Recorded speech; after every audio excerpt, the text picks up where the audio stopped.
Salam Bapak Ibu Saudara yang dikasihi Tuhan Yesus, kita kembali bertemu di dalam firman Tuhan. Topik yang saya bawakan pada hari ini adalah salah mengerti. Bapak Ibu Saudara yang dikasihi Tuhan Yesus, pernahkah Bapak Ibu mendengar perumpamaan atau ibarat sebagai berikut? Seperti semut mati di gudang gula. Ya, Saudara tahu maksudnya ya kan? Waktu saya masih SD dulu kami belajar tentang perumpamaan atau ibarat ini. Harus menghafal satu buku tebal yang berisi tentang ibarat-ibarat yang ada di Indonesia ya. Nah, saya masih ingat tentang ibarat ini atau perumpamaan ini. Bapak Ibu Saudara, Anda kan tahu semut adalah binatang yang suka dengan gula.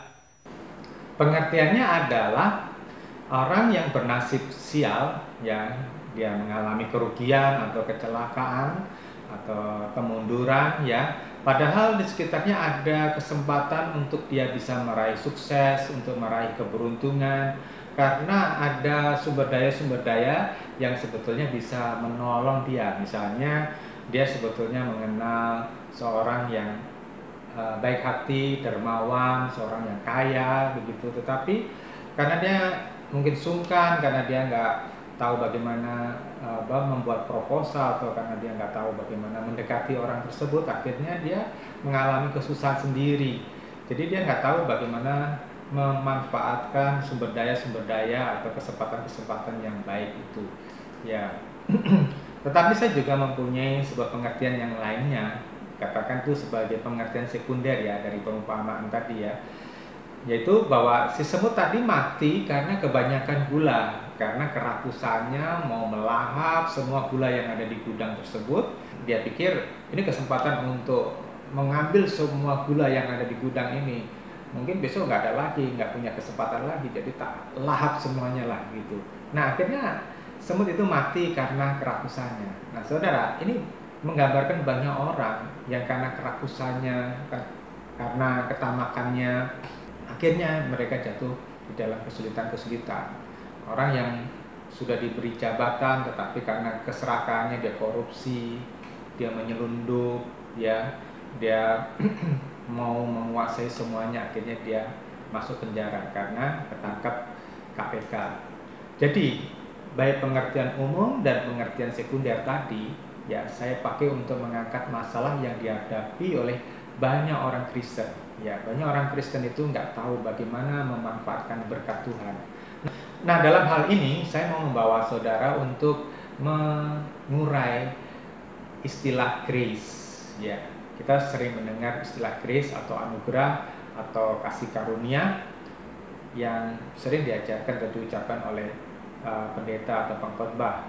Saudara, istilah grace dipopulerkan oleh seorang rahib dari Jerman pada sekitar abad 15 ya, Martin Luther, ketika beliau melancarkan gerakan reformasi karena melihat ada satu ajaran gereja pada waktu itu yang dianggap menyeleweng dari kebenaran firman Tuhan.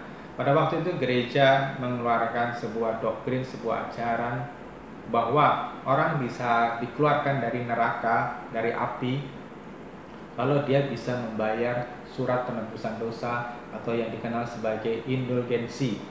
Nah, akhirnya orang-orang yang kaya, orang-orang mampu, para bangsawan yang punya banyak duit itu bisa membeli surat itu ya, dengan harapan dirinya ataupun orang tuanya ataupun pendahulu-pendahulunya yang sudah meninggal tapi mungkin hidupnya bejat itu bisa masuk surga gitu. Nah, saudara, Martin Luther melihat bahwa ini keliru. Ini tidak ada yang diajarkan di dalam Alkitab atau oleh para rasul, tidak ada gitu. Maka dia melancarkan gerakan reformasi untuk mengembalikan gereja kembali kepada firman Tuhan yang benar. Namun pertanyaannya pada zaman sekarang ini, apakah orang-orang Kristen zaman now ini bisa mengerti dengan tepat apa yang dimaksud dengan kata grace tadi atau anugerah tadi? Apakah orang Kristen dapat mengerti dengan benar atau bagaimana memanfaatkan grace itu dengan benar dalam hidup mereka? Atau sebaliknya malah kebanyakan orang itu nggak ngerti grace dan menyalahgunakan grace, lalu hidup mereka itu sembrono, semaunya sendiri. Dan ini bisa kita lihat di dalam gereja-gereja lama, gereja-gereja suku, gereja-gereja mainstream itu banyak jemaat yang tidak hidup di dalam kekudusan, mereka hidup di dalam kemampuan, hidup di dalam perjudian, perzinahan, dianggap sepele karena merasa bahwa sudah mendapatkan keselamatan dari jalur anugerah tadi. Kita lantas bertanya, apakah ada konsekuensi ya atau akibat di balik pemberian anugerah tadi atau grace tadi? Atau saya perjelas ya begini, apakah ada tuntutan tanggung jawab dari Tuhan ketika beliau memberikan anugerah kepada seseorang? Ada nggak tanggung jawab yang diminta oleh Tuhan? Saudara, kekristenan yang dimengerti banyak orang Kristen pada saat ini adalah asal percaya kepada Yesus sebagai Tuhan dan Juru Selamat, lalu dibaptis, pasti selamat masuk ke surga. Nah, kita kan mesti kritis, ya kan? Benar nggak semudah demikian masuk ke surga? Lalu saya mengira ketika orang mau menerima Yesus sebagai Tuhannya, ya, dan Juru Selamatnya, lalu ia mendapat mujizat atau tanda-tanda ajaib, sempat melayani atau sempat dilayani pelepasan, ditolong secara ekonomi dan lain-lain. Ya, saya berpikir mestinya orang-orang ini segera sadar lalu mencari Tuhan dengan sungguh-sungguh. Saudara, kenapa saya berpikir bahwa orang yang mendapat kebaikan dari Tuhan akan mencari Tuhan dan melayani Tuhan dengan benar? Karena saya punya pengalaman pribadi yang indah bersama dengan Tuhan, dengan segala keajaibannya. Nah, saya kan berpikir semua orang dapat mengerti Tuhan, lalu mencintai Tuhan sebagaimana yang saya alami, saya lakukan pada masa muda dulu. Saya mengejar Tuhan dengan sungguh-sungguh, ya, tidak hitung-hitungan lagi sama Tuhan. Ya, ketika saya mengambil keputusan mengikuti Tuhan, saya secara spontan menyerahkan hidup saya hanya untuk melayani Tuhan. Yang ada di dalam pikiran saya cuma satu, bagaimana menyenangkan Tuhan, bagaimana menolong orang menemukan jalan kebenaran dan hidup yang sesungguhnya supaya mereka tidak terbuang ke neraka. Itu yang ada di dalam pikiran saya. Apapun yang ada pada saya, baik harta, ya, uang, baik waktu saya, baik keluarga saya, anak istri saya, semuanya saya arahkan untuk memuliakan Tuhan, untuk pekerjaan Tuhan. Maka wajarlah saya berpikir bahwa orang yang mendapat kesempatan, mendapat pengalaman yang indah dari Tuhan, diberkati, ditolong oleh Tuhan, mendapat mujizat, saya kira mereka pasti mau memberi hidupnya kepada Tuhan, ya, atau mereka mau menerima khotbah-khotbah yang benar, ya, khotbah-khotbah yang membangun, yang mendewasakan mereka, ya. Ketika khotbah-khotbah itu disajikan dengan berdasarkan bukti-bukti baik secara historis, arkeologis maupun bukti kuasa supranatural, misalnya ada tanda-tanda ajaib menyertai dalam pelayanan khotbah tersebut. Nah, itulah yang saya lakukan pada waktu yang lalu. Begitu saya mendengar firman Tuhan, itu saya nangkep. Jarang sekali firman Tuhan yang bagus gitu, yang benar gitu ya, itu lewat begitu saja dari pikiran saya. Saya masih ingat khotbah yang disampaikan oleh guru rohani saya, bapak rohani saya, itu sekitar tahun 87 lah. Beliau itu menyampaikan satu khotbah yang membuat saya akhirnya menerima Yesus sebagai Tuhan Juru Selamat. Saya masih ingat prinsip-prinsip khotbah tersebut sampai hari ini. Dan ketika saya pergi ke Lampung tahun 91, bapak rohani saya juga berkhotbah. Dan saya masih ingat, dan itu yang saya pampang tulisannya itu di kamar anak saya, ya, Yesaya 43. Ketika saya mendengar khotbah pengajaran yang alkitabiah, apalagi jika pembicaranya menyampaikan dengan detail, dengan jelas berulang-ulang, itu saya sangat termotivasi dan berkobar-kobar mau melakukannya untuk Tuhan. Maka saya ingat benar Roma 12 ayat yang ke-11, janganlah kerajinanmu kendor, tetapi berkobar-kobarlah, ya, bersemangatlah melayani Tuhan, ya. Lalu saya memakai pengalaman saya tersebut untuk meneguhkan ajaran saya di awal tahun 90-an, 1990 hingga 2010-an lah ya. Nah, seperti kebanyakan pengkhotbah karismatik pada masa itu, penekanan ajaran kami kan adalah pemenuhan kebutuhan materi dan jasmani sebagai bukti kasih Tuhan pada umatnya. Maksudnya adalah Bapa itu luar biasa, Allah itu sangat baik, begitu dia akan memenuhi segala kebutuhan kita baik materi dan jasmani sesuai dengan iman percayanya, gitu. Sebab saya berpikir ketika orang mengalami mujizat, dilepaskan dari kuasa roh-roh jahat, diberkati, ekonominya menjadi makmur, sejahtera, mendapat pekerjaan, doa-doanya dijawab. Harapan saya itu mereka akan mencari Tuhan dengan sungguh-sungguh atau mencintai Tuhan dengan sepenuh hati, lalu memberikan hidupnya sepenuhnya untuk melakukan kehendak Bapa, termasuk melaksanakan amanat agung. Saya berpikir semua orang dapat menjadi seperti saya di masa muda dahulu, yang tekun mencari Tuhan dan mempelajari firman Tuhan dan mengamati dengan cermat apa yang Tuhan kerjakan di atas dunia ini. Tapi sejarah membuktikan saya meleset, boleh dikatakan meleset 99%. Sebab hanya sangat sedikit orang yang akhirnya sungguh-sungguh mau memberi hidup untuk Tuhan. Kebanyakan orang yang saya layani, saya pernah ajarin, itu tidak sesuai dengan harapan. Bahkan ada yang menggenapi 2 Petrus pasal 2 ayat yang ke-21-22. Akan lebih baik jika mereka tidak pernah mengenal jalan kebenaran itu daripada setelah mengenalnya mereka berbalik dari hukum suci yang sudah diberikan kepada mereka. Berapa banyak orang yang pernah kami ajar, kami tolong begitu berbalik dari hukum suci, dari pewahyuan, dari pernyataan firman, mereka kembali kepada kehidupan yang lama. Ayat 22, mereka adalah gambaran dari peribahasa yang benar ini, anjing kembali kepada muntahannya sendiri, dan babi yang telah dibersihkan kembali lagi berkubang di lumpur. Saudara yang dikasih Tuhan Yesus, hati yang busuk, hati yang hanya cinta kepada dunia, hati yang memikirkan kepentingan dirinya sendiri, egonya sendiri, itu terbukti sulit sekali untuk dilepaskan pada banyak orang, sekalipun mereka sudah mendengarkan khotbah berkali-kali, bahkan sekalipun mereka melihat mujizat Tuhan, tanda-tanda Tuhan. Kenapa begitu? Karena ternyata pengaruh eksternal itu begitu kuat, dan pengaruh eksternal tadi, ya apa yang terjadi di sekitarnya itu akan membangkitkan monster lama, membangkitkan naluri dosanya yang lama, yang sempat vakumkan atau sempat ditidurkan ketika orang itu datang kepada Tuhan Yesus. Di satu sisi ada orang yang terdampak kesusahan hidup, misalnya mengalami kemiskinan, mengalami pengalaman trauma yang traumatis begitu, misalnya kecelakaan atau disiksa atau dianiaya, atau mengalami perasaan tertolak karena orang tua yang tidak mengasihi dia, orang tua yang pilih kasih.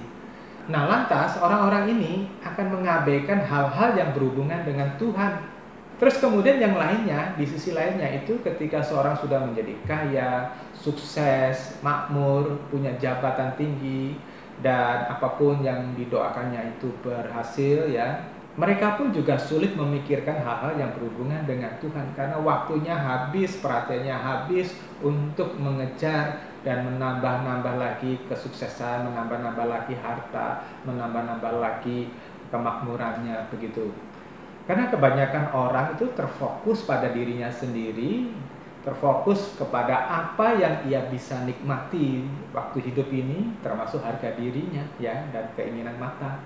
Nah, saya akan masuk di dalam perkara ini dan mengulas salah seorang murid Tuhan Yesus yang menjadi terkenal, tetapi bukan karena jasanya bagi kerajaan Allah loh.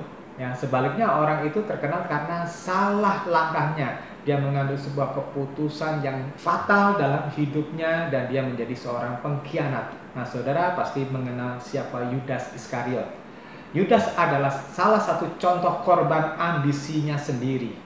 Orang-orang yang begitu bernafsu untuk mengejar ambisinya, cita-citanya tanpa mengaitkan dengan kepentingan Allah, tanpa memikirkan kehendak Allah, maka orang-orang tersebut akan menjadi korban dalam belenggu roh jahat. Maka orang-orang itu akan mengalami ikatan dan mereka akan menjadi korban dari belenggu si jahat. Dan orang-orang ini tidak sadar bahwa di dalam ambisinya atau obsesinya, iblis itu mendompleng dan akhirnya dapat merasukinya. Ya, saudara, seperti yang gambar ini, Yudas Iskariot itu nggak sadar bahwa dia didomplengi oleh iblis. Waktu dia cium Yesus, dia pikir apa yang dia lakukan itu benar, tepat. Ya, ternyata dia meleset jauh. Jika Anda membaca firman Tuhan di Yohanes pasal 13 ayat 1-27, kita membaca proses bagaimana iblis dapat memasuki hatinya Yudas, dapat merasuki Yudas. Dalam arti mengendalikan pikirannya, mengendalikan kehendaknya, mengendalikan perasaan Yudas. Saya selalu mengingatkan bahwa pengertian kerasukan bukan berarti dalam bentuk perilaku atau manifestasi yang ganjil ya, weird bahasa Inggrisnya ya, atau kelakuan fisik yang aneh-aneh gitu ya. Misalnya ngamuk tidak terkendali, makan paku atau pecahan kaca ya tidak terluka, atau mungkin orang yang muntah-muntah terus matanya itu melotot-lotot merah membarang gitu ya. Saudara, kalau di Yohanes pasal 13 ayat 27 itu Yudas itu tetap berperilaku normal loh, berperilaku wajar, tenang, ya kelihatan biasa-biasa saja, dan murid-murid yang lainnya tidak menyangka bahwa salah satu teman mereka ini sedang dikendalikan oleh iblis. Nah, Yudas itu pikirannya ditundukkan atau dikendalikan sepenuhnya oleh keinginan roh jahat yang merasuki, yang menguasainya. Sehingga pertanyaan kita yang kritis itu kan akan bertanya, bagaimana mungkin pikiran Yudas itu dapat dikendalikan sepenuhnya oleh iblis? Padahal 3,5 tahun dia bersama dengan Tuhan Yesus, dia berada di lingkungan ilahi, ya. Dia melihat mujizat-mujizat yang ajaib yang tidak pernah dilakukan oleh orang-orang Israel pada waktu itu, ya. Dan Yesus memperagakannya. Kok bisa-bisanya dia bisa menyeleweng pikirannya? Nah, jawabannya sederhana. Yang pertama, karena Yudas salah mengerti tujuan kedatangan Tuhan Yesus ke dunia ini.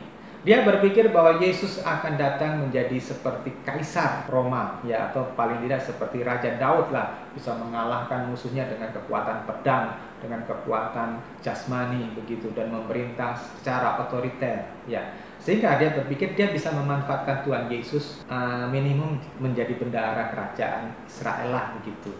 Terus yang kedua, karena Yudas salah mengerti tadi, maka ia salah bertindak dan salah mengambil keputusan. Karena salah mengerti, maka ia menyia-nyiakan kesempatan untuk berubah. Padahal 3,5 tahun diajari oleh Tuhan Yesus, sebetulnya itu adalah kesempatan untuk Yudas bisa berubah.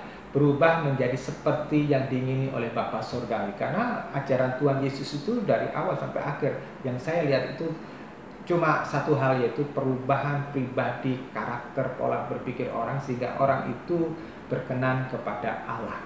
Di Yohanes 12 ayat yang ke-6, Yudas sekalipun bertahun-tahun mengikuti Tuhan Yesus, ia tetap memelihara hati yang cinta uang dan sifat tidak jujur. Dia suka mencuri uang dari perbendaharaan mereka, ya.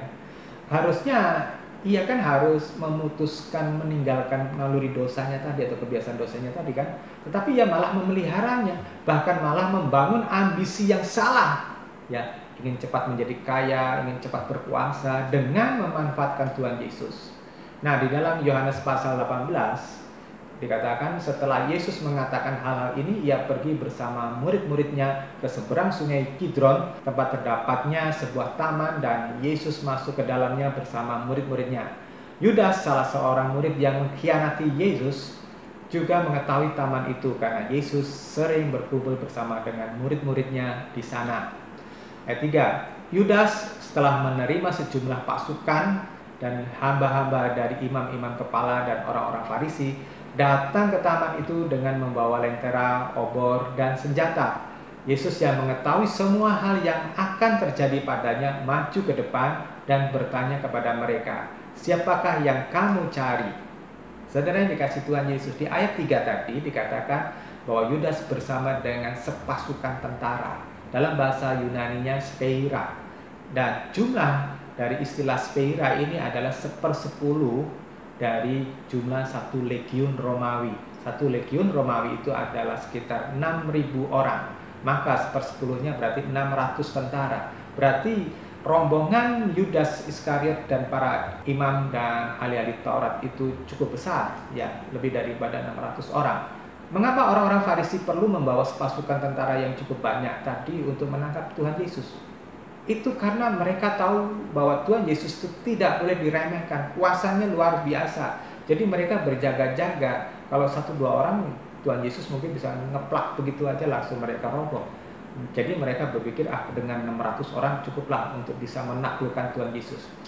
Nah, tetapi mereka itu mengeraskan hati. Walaupun mereka tahu bahwa Tuhan Yesus itu pribadi yang luar biasa, ya, mereka tetap menegarkan hati, mau melenyapkan Tuhan.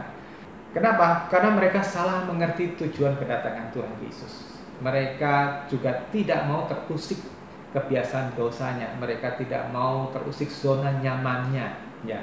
Nah, pasukan besar itu menunjukkan tekad yang besar bahwa mereka mau melenyapkan Tuhan. Ini gambaran umum bagaimana manusia pada umumnya, termasuk orang Kristen, itu berusaha menyingkirkan Tuhan Yesus dari kehidupan mereka. Banyak orang Kristen itu tidak mau tunduk kepada firman Tuhan, tidak mau hidup dengan cara Tuhan, tidak mau menjaga kekudusan hatinya, ya, tidak mau menjaga seleranya hanya untuk kepentingan Tuhan. Karena apa? Karena banyak orang Kristen itu maunya sendiri, mengumbar nafsunya, mengumbar naluri dosanya. Jadi mereka mau mengesampingkan Tuhan sebetulnya. Orang-orang zaman sekarang ini, terutama anak-anak muda ya, anak-anak remaja, sekalipun dia Kristen, tetapi hati mereka itu sudah begitu terpaut dengan kesenangan dunia kok, sehingga mereka tidak ingin ada unsur-unsur ilahi ada di dalam kehidupan mereka. Mereka menolak kehidupan mereka yang Tuhan mau dikendalikan oleh firman. Coba Anda survei deh, minimal kepada anak-anak muda Anda, anak-anak Anda sendiri.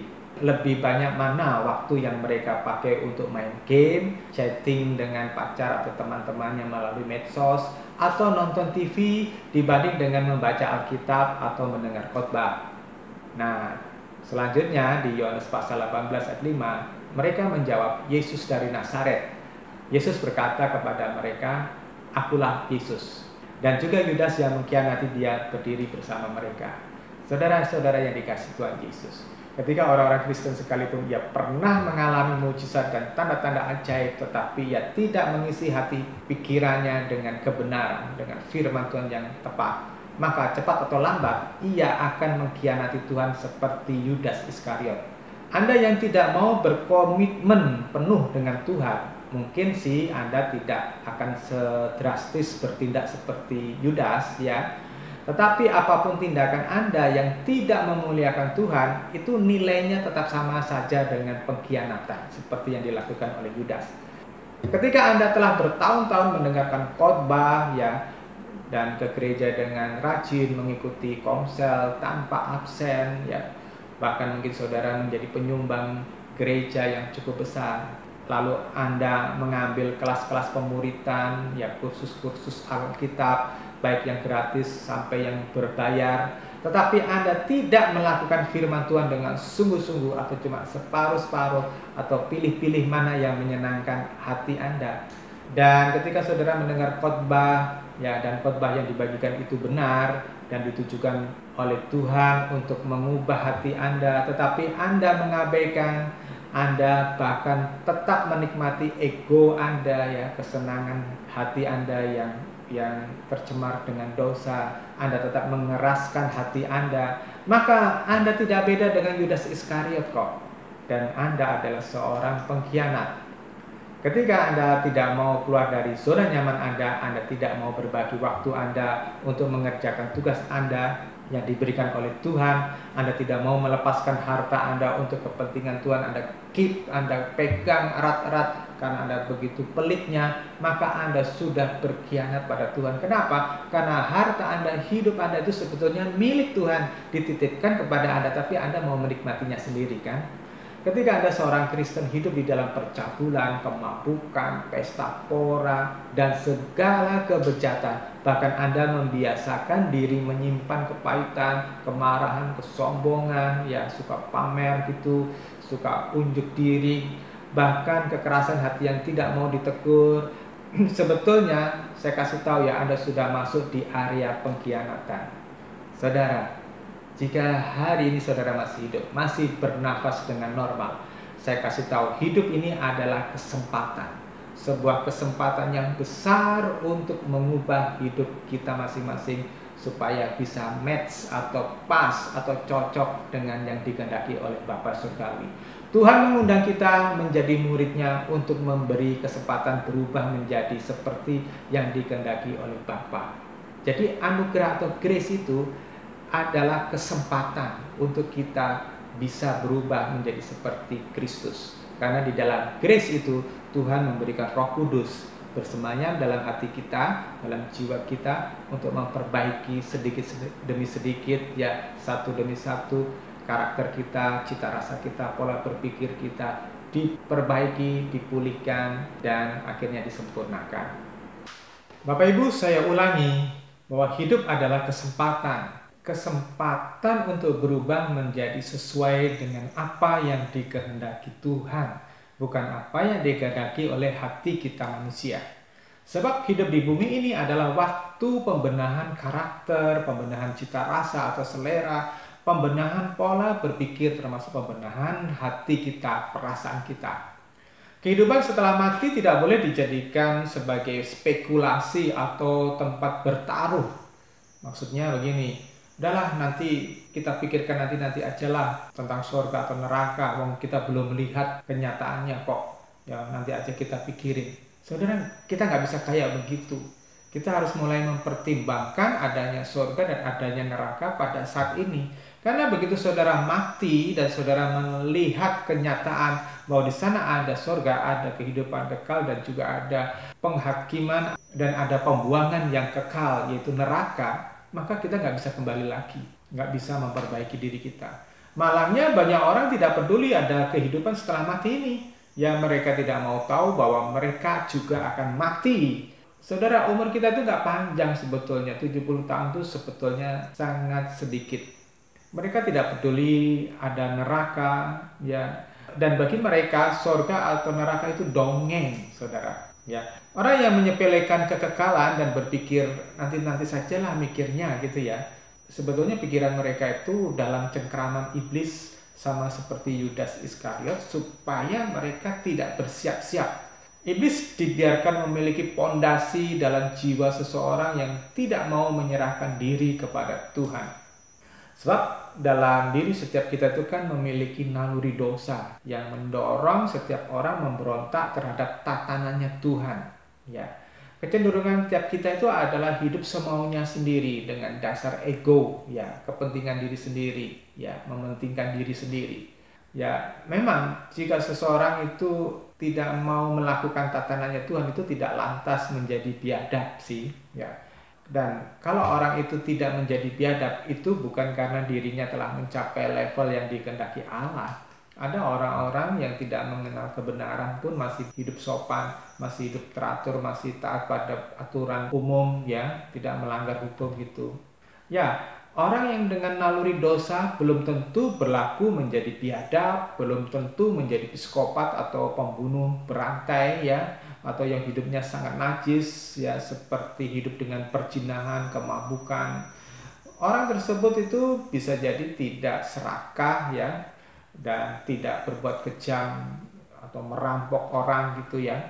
Ada kalanya orang tersebut masih bisa menampilkan hidup yang sepertinya saleh, sopan, baik, ya, baik di mata orang lain lah gitu.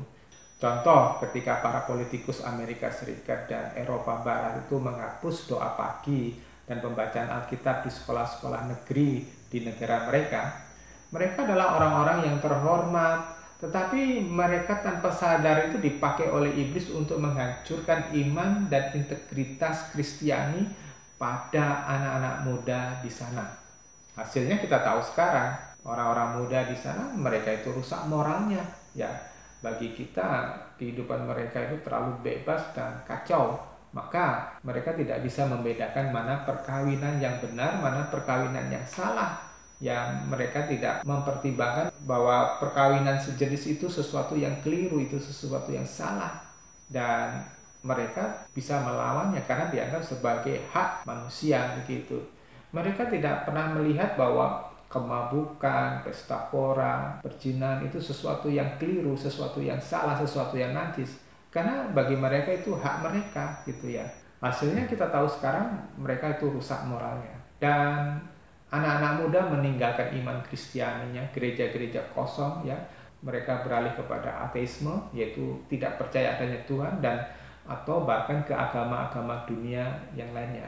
Saudara, baru-baru ini di Boston itu di Amerika Serikat menjadi tempat pertemuan para pemuja setan.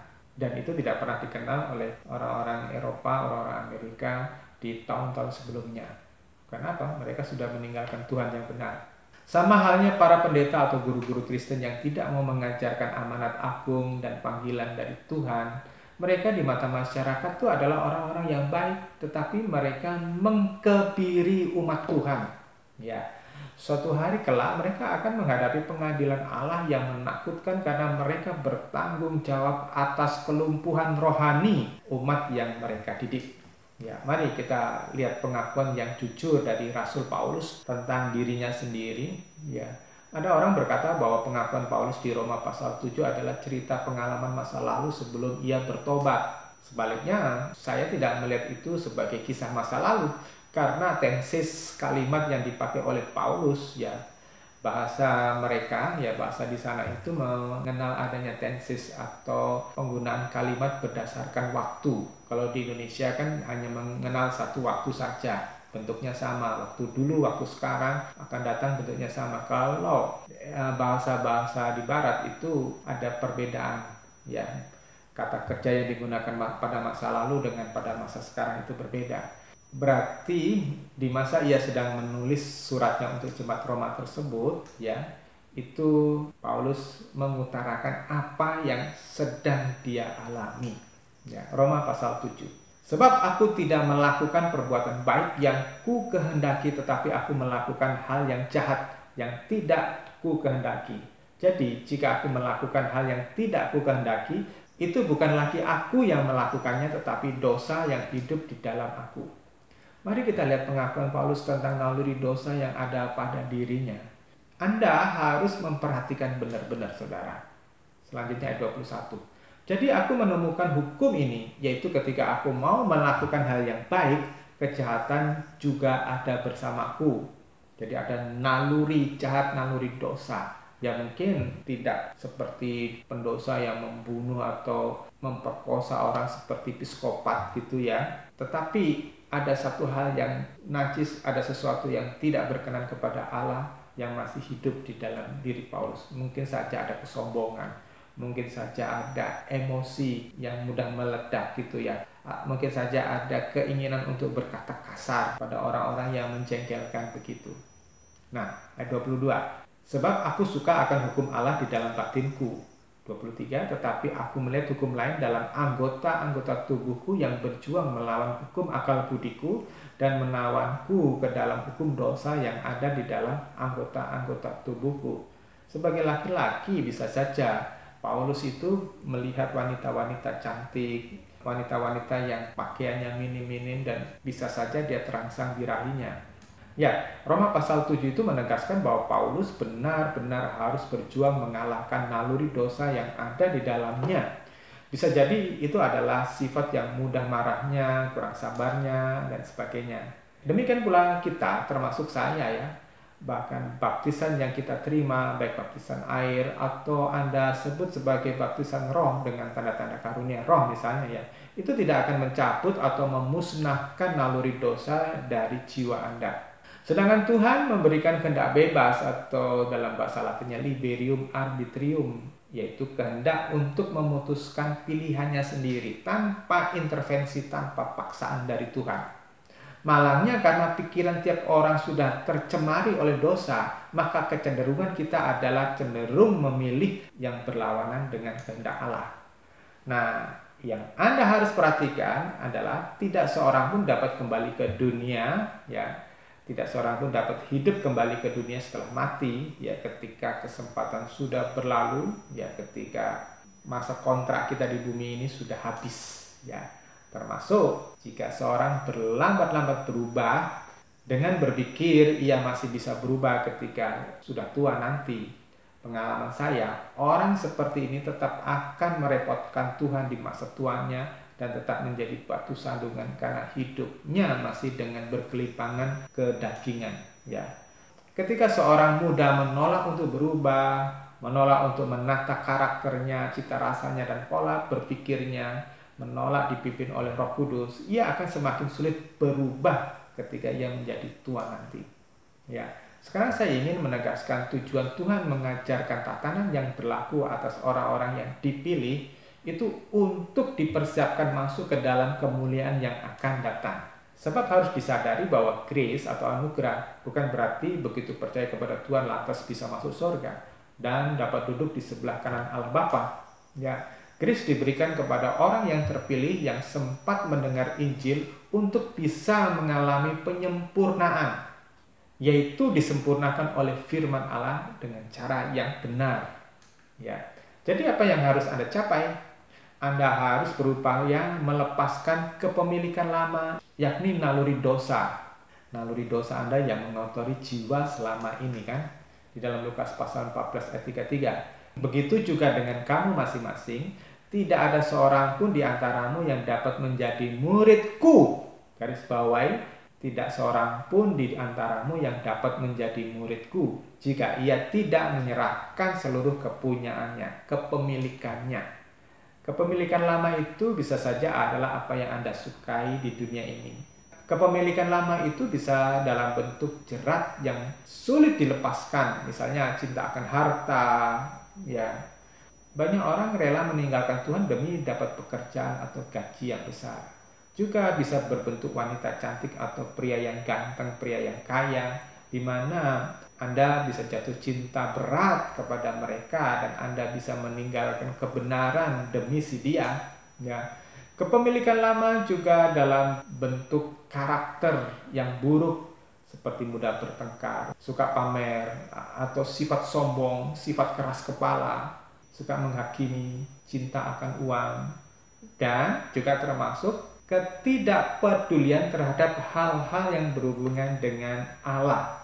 Ketidakpedulian yang berhubungan dengan hal-hal rohani. Nah, itu masalah saudara. Terus yang kedua, Tuhan mengajarkan kepada kita tentang menyangkal diri dan memikul salib. Di dalam Matius pasal 16 ayat 24. Kemudian Yesus berkata kepada murid-muridnya, jika ada yang mau mengikuti aku, ia harus menyangkal dirinya sendiri, memikul salibnya dan mengikut aku. Saudara, di situ ada dua kata yang penting, yaitu menyangkal diri dan memikul salib. Penyangkalan diri itu adalah keberanian menolak apa yang diingini daging, diingini oleh mata, dan keangkuhan hidupnya, harga dirinya. Yang di 2 Korintus pasal 10 itu adalah elemen-elemen yang dipakai oleh iblis untuk membentuk tembok kesombongan yang akhirnya membuat orang itu sulit untuk mengerti kebenaran. Orang-orang yang sombong, yang keras kepala, yang merasa dirinya benar, merasa dirinya pintar, itu akan sulit menerima kebenaran walaupun dikhotbahkan dengan kaya apapun ya, walaupun dikhotbahkan dengan gaya apapun, walaupun diajar oleh pendeta besar apapun ya, dia akan menolaknya. Nah, memikul salib itu adalah keberanian untuk mengemban tugas, melaksanakan tanggung jawab yang dipercayakan oleh Tuhan. Berarti orang itu harus berani keluar dari zona nyamannya. Gereja ini melatih Bapak Ibu Saudara mengerti tanggung jawab dari Tuhan melalui berbagai macam kegiatan seperti kerja bakti, kita bereskan gereja kita tanpa digaji. Kita mempersembahkan peluh kita ya, usaha kita, tangan kita ya, untuk membersihkan gereja itu hanya untuk latihan supaya kita memiliki atensi atau perhatian terhadap pekerjaan Tuhan. Kami melatih Anda memperhatikan gedung gereja yang diberikan Tuhan kepada kita dengan merawatnya bersama-sama. Karena kita tidak mampu membayar seorang pastor ya. Kita mempersembahkan tenaga kita, peluh kita kepada Tuhan ya. Latihan ini untuk melatih Anda membangkitkan rasa tanggung jawab pada Tuhan. Saya belajar saudara, jika yang tidak kelihatan saja Anda tidak memiliki tanggung jawab dan merawatnya, bagaimana mungkin Anda bisa bertanggung jawab pada nilai-nilai yang tidak terukur secara kasat mata? Misal, bagaimana mengukur hati Anda? Apakah Anda punya hati mengajari orang untuk berlaku benar? Apakah Anda punya belas kasihan kepada orang-orang yang terhilang jiwanya? Bagaimana mengukur hati Anda? Apakah Anda sudah menginginkan orang lain jangan sampai masuk neraka, atau saudara masih terbilang cuek-cuek saja tentang nasib orang? Nah, saudara, melalui latihan-latihan itulah kita dibentuk oleh Tuhan. Maka di gereja ini ya, kita ini dilatih keluar dari zona nyaman yang hanya maunya santai, tidak peduli orang lain, tidak mau keluar dari zona nyamannya. Kita dilatih saling memberi perhatian, saling mengingatkan, saling menguatkan. Matius pasal 16 ayat 25, karena siapa yang ingin menyelamatkan nyawanya akan kehilangan nyawanya, akan tetapi siapa kehilangan nyawanya karena aku, ia akan mendapatkannya. Saudara, perhatikan ayat ini dengan sungguh-sungguh. Nyawa ini berbicara tentang apa yang menjadi sumber kebahagiaan seseorang atau sumber kesenangan utama. Misalnya kekasih, pacar, ya istri, suami, ya, atau harta atau kemewahan, jabatan, kebanggaan, fasilitas hidup, kesenangan, pesta pora, dan kebiasaan-kebiasaan yang sia-sia. Itu adalah nyawa. Ayat 26. Apa untungnya jika seorang memperoleh seluruh dunia tetapi kehilangan nyawanya, atau apa yang bisa seorang berikan sebagai ganti nyawanya? Sebab Anak Manusia akan datang dalam kemuliaan Bapanya bersama para malaikatnya, dan kemudian akan membalas setiap orang menurut perbuatannya. Itu sebabnya Bapak Ibu yang dikasih Tuhan Yesus, di tempat kita pelayanan orang tidak digaji, ya. Karena orang digaji untuk melayani, bisa saja nanti di hatinya berkembang hati yang mau menjual Tuhan untuk kepentingannya, ya.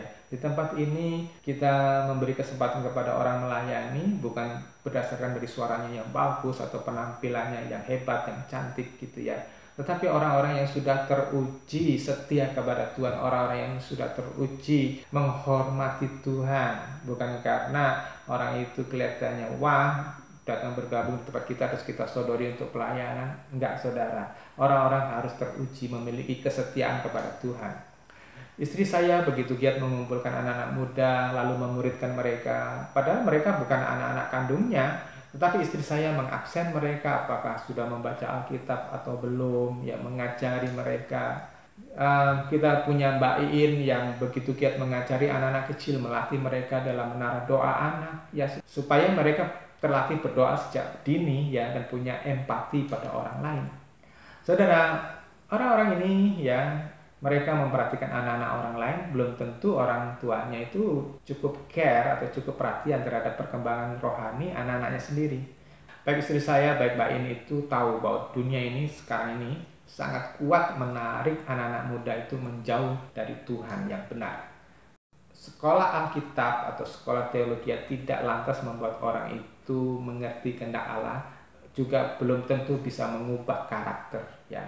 Ada seorang muda yang dibiayai oleh sebuah gereja kecil masuk ke sekolah tinggi teologi di seminari dengan harapan ia mau melayani di gereja tersebut dan jadi penerus gembala yang sudah semakin tua.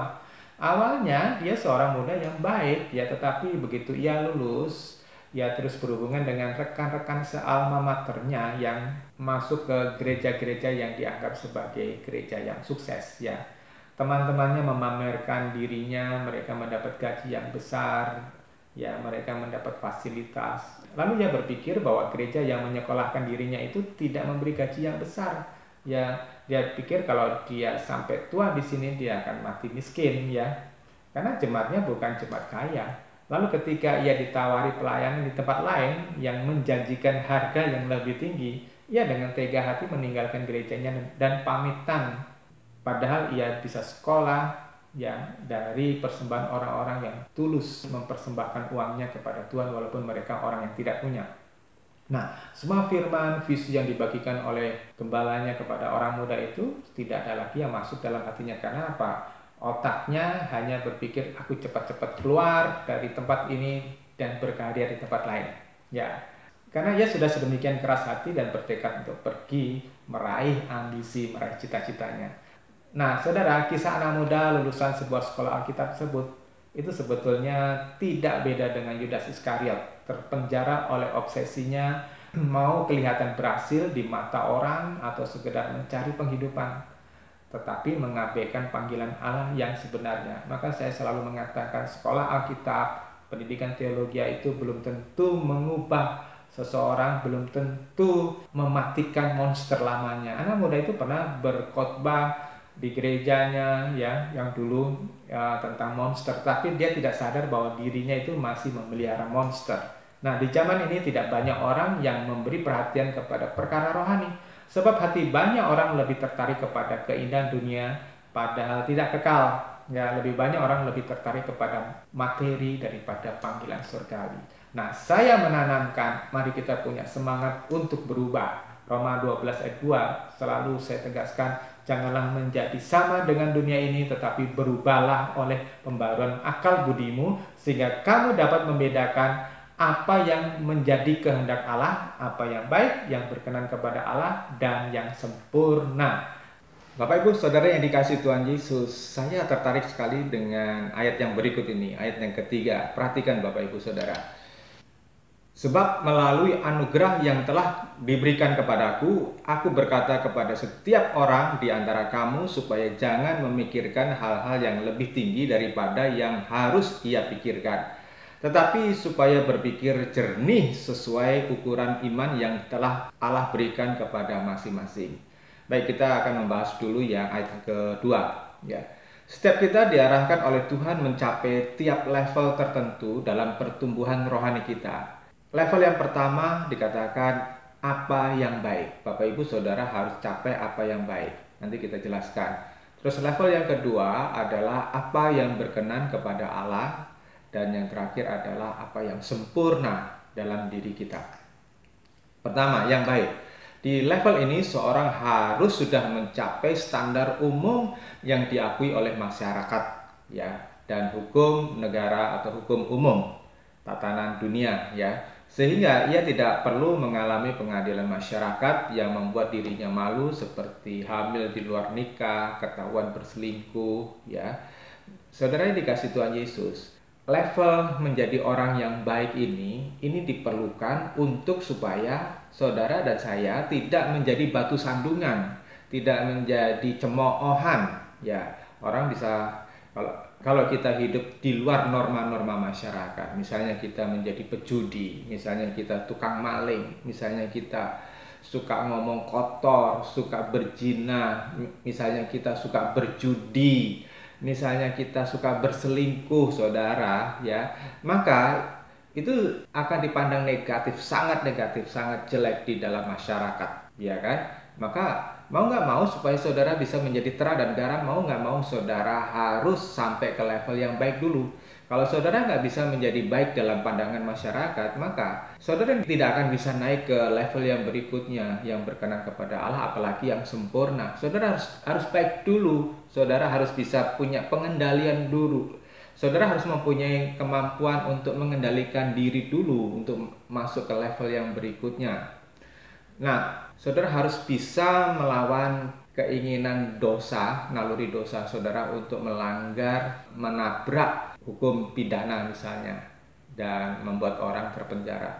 Kalau saudara masih mata duitan, terus kemudian saudara korupsi, misalnya saudara jadi koruptor begitu dan mulai mencuri uang negara atau uang perusahaan, maka saudara akan berhadapan dengan hukum pidana yang membuat Anda terpenjara. Dan bagaimana saudara bisa menjadi terang kalau saudara terpenjara gara-gara korupsi, gara-gara mencuri uang? Ya, saya pernah melayani penjara dan saya bertemu dengan ada pejabat Kristen yang masuk penjara gara-gara dia mencuri atau mengkorupsi uang negara. Nah, ini memalukan sekali.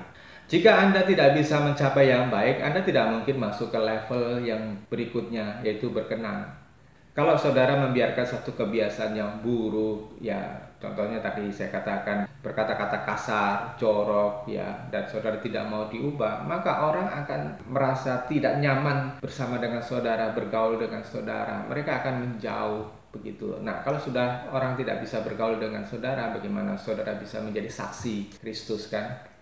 Jika Anda biasa berkata tajam kepada istri dan kepada anak, jika Anda menggenggam uang Anda dengan pelitnya, Anda tidak suka menolong orang, tidak suka berbagi kepada orang yang membutuhkan, yang Tuhan bawa kepada saudara. Jika Anda tuh sukanya pamer, sombong, ya, memamerkan kekayaan, memamerkan kecantikan diri sendiri, ya. Dan jika Anda suka mengumbar hawa nafsu, suka meledakkan emosi, sedikit saja saudara tersinggung, saudara sudah meledak-ledak begitu.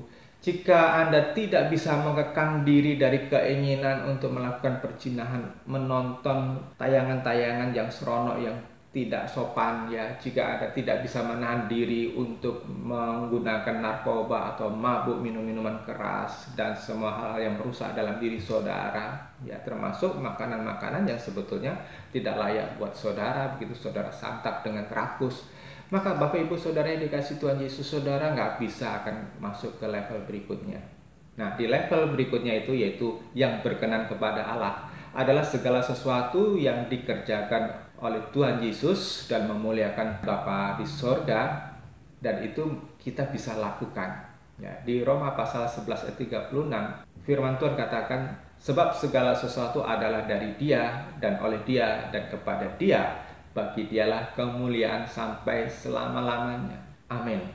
Saudara, orang yang masuk di dalam level berkenan ini menyadari benar bahwa segala sesuatu yang ada padanya, termasuk waktunya, kesehatannya, hartanya, dan segala yang menjadi miliknya itu adalah milik Tuhan, diberikan oleh Tuhan untuk dipinjamkan kepada kita untuk dikelola di dunia ini supaya kita bisa menggunakannya buat kemuliaan Tuhan, bukan buat senang-senang diri sendiri. Dan ini sangat disadari oleh Paulus dan rasul-rasul bahwa hidup mereka itu, hidup lama mereka sudah tersalib bersama dengan Tuhan, dan hidup yang mereka hidupi sekarang adalah milik Tuhan.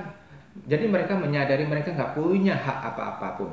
Ya, itu sebabnya mereka mendedikasikan hidup mereka sepenuhnya untuk memuliakan Tuhan, untuk melayani Raja di atas segala raja. Nah, ketika orang mau masuk ke level berkenan kepada Tuhan, hatinya akan punya sifat-sifat Kristus. Sifat Kristus yang menonjol seperti pengorbanan.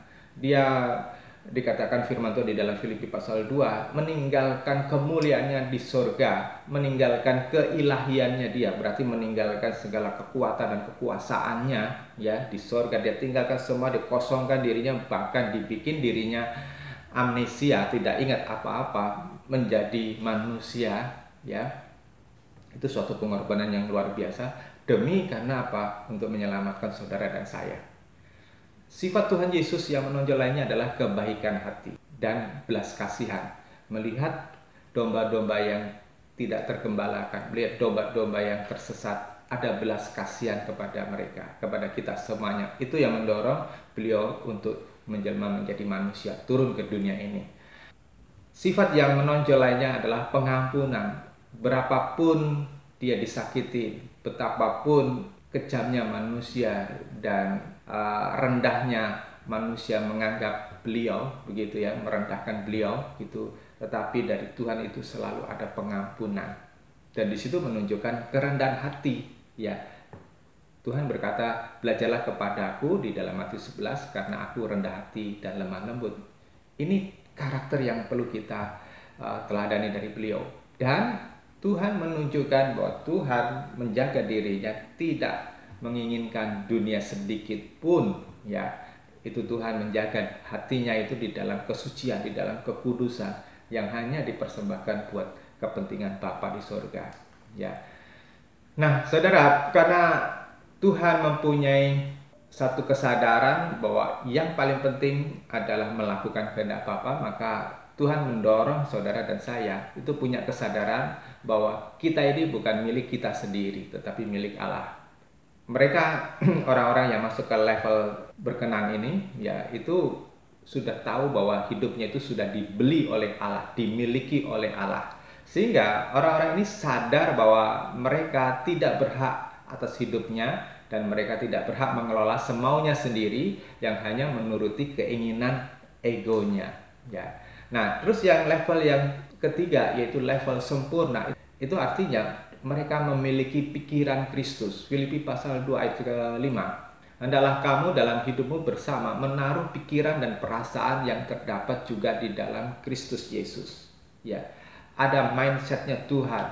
Ya, kenapa? Karena pikiran Kristus itu mengerti kehendak Bapa. Ya, apa yang diingini Bapa. Dan saudara, seringkali orang lupa, orang Kristen ini lupa bahwa untuk masuk di dalam kemuliaan yang akan datang, untuk bisa diterima Bapa, Matius 7 ayat 21-23, itu adalah orang harus melakukan kehendak Bapa, menyenangkan Bapa dulu, baru boleh bisa diizinkan masuk di dalam kerajaan yang kekal. Nah, keinginan Bapa itu adalah Yohanes pasal 6 ayat 39, dan inilah kehendak Dia yang mengutus aku, supaya semua yang telah diberikannya kepadaku itu tidak ada yang hilang, tetapi aku bangkitkan pada akhir zaman. Sebab inilah kehendak Bapa-Ku, bahwa setiap orang yang melihat Anak dan percaya kepadanya akan mendapatkan hidup kekal, dan aku akan membangkitkan dia pada akhir zaman. Ini kehendak Bapa supaya tidak ada seorang pun binasa. Ya. Nah, tugas kita melakukan kehendak Bapa adalah mengajari orang menjadi murid Kristus.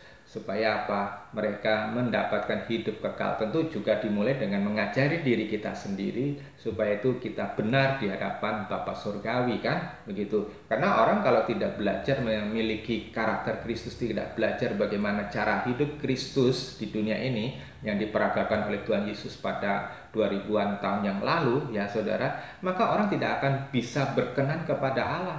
Kalau hanya Kristen-Kristenan, hanya ngaku dirinya Kristen, KTP-nya Kristen, dengan kehidupan yang masih bobrok, dengan moral yang masih bobrok, dengan kebiasaan yang masih rusak, dengan pola berpikir yang salah, ya nggak usah nyentuh sorga lah, nggak usah berpikir bahwa dia akan menikmati sorga gitu.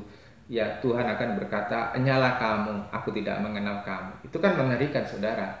Nah, ketika Anda mau mengkhianati Tuhan, ya cobalah pikirkan konsekuensi atau akibat berat yang akan Anda hadapi di kekekalan nanti. Sehingga saudara akan berusaha untuk berhati-hati. Itu sebabnya Petrus mengingatkan di 1 Petrus 1 ayat 17, selama engkau menumpang di dunia ini, maka miliki hati yang takut akan Tuhan. Karena Allah tidak memandang muka. Ya, maka sesuai nasihat Roma 12 ayat yang ketiga yang tadi kita baca, ya, ada beberapa kata, ada beberapa frase yang menarik saya.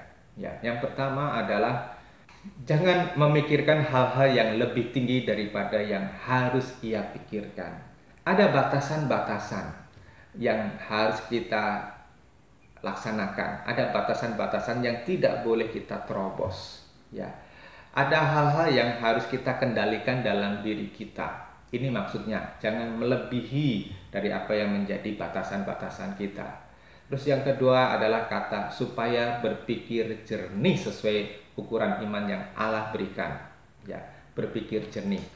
Nah, saudara, frase yang pertama dikatakan jangan memikirkan hal-hal yang lebih tinggi daripada yang harus dipikirkan.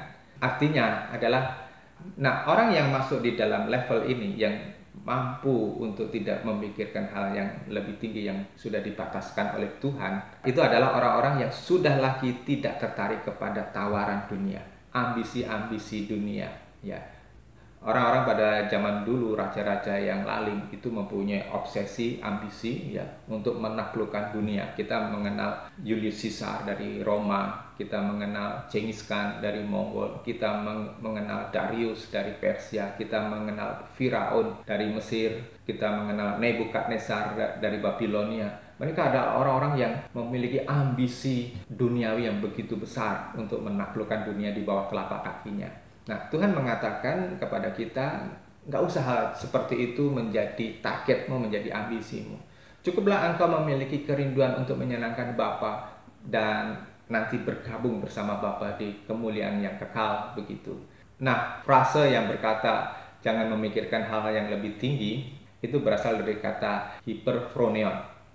Orang-orang yang berpikir hiperfroneon ini berpikir yang memikirkan hal yang sia-sia, karena itu semuanya hanya bersifat sementara di dunia ini, ya.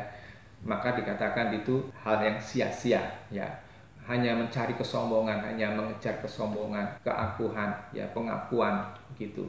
Nah, saudara yang dikasih Tuhan Yesus, ini sangat berlawanan dengan pikiran Kristus tadi yang di Filipi pasal 2 ayat ke-5. Orang-orang yang hiperfroneon ini akan memikirkan hanya untuk kepentingan dirinya sendiri, tidak peduli kepentingan Allah. Yang penting dirinya puas, yang penting dirinya nyaman gitu. Nah, saudara, terus yang kedua, firman Tuhan mengajak kita untuk berpikir jernih.